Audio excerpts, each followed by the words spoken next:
We were talking on the way up here today, and we were saying how sort of maybe 6 months ago I'd completely trust the BBC, and now this has all come out, and the lying and the deceit.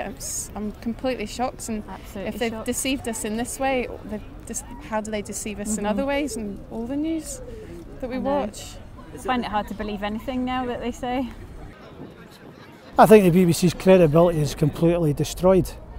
There's 50% of people now who are definitely voting yes, and one of the reasons that they're voting yes is because they know they've been lied to by the BBC, and they no longer have trust in the BBC. And for the BBC as an institution, which has been shown to be protecting paedophiles like Savile, has been shown to protect other vested interests, this is the final straw for a lot of people.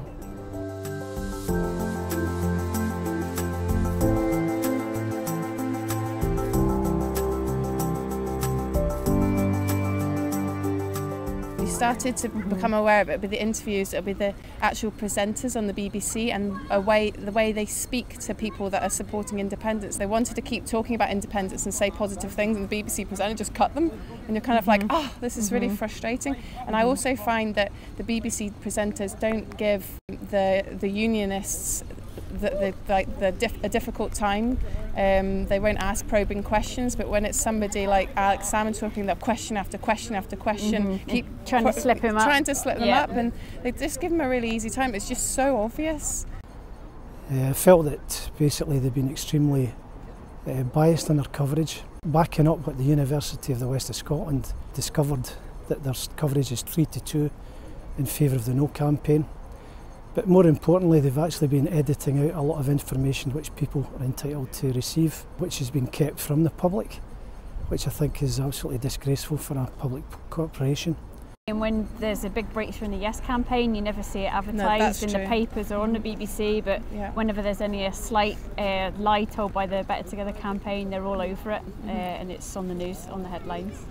You have a situation where Danny Alexander is jetted in, and he actually presents to the Scottish media, including the BBC, and he based it on two leading academics, figures which he and the British government distorted.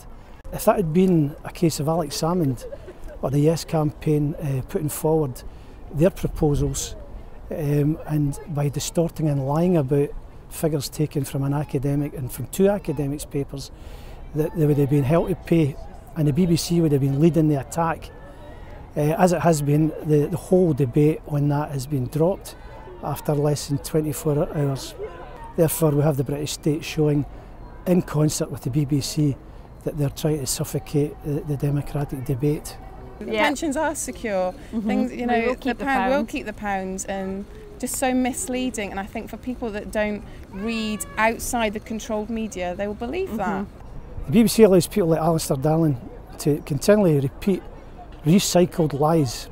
For instance, about their pension. If you take older people who don't use social media, who rely on the newspapers, who are universally in favour of the union, they rely on these two sources for their information.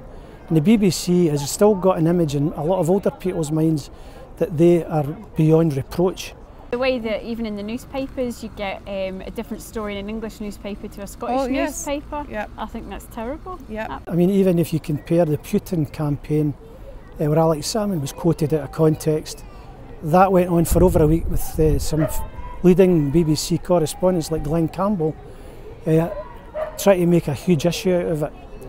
And the BBC also made a big issue about Alex Neil's performance in regard to an email as Health Secretary on the eve of the European elections, which I thought was totally against their charter, because irrespective of the fact it's a domestic issue, it had an impact on the European election campaign, must have done, and only a simpleton would see otherwise.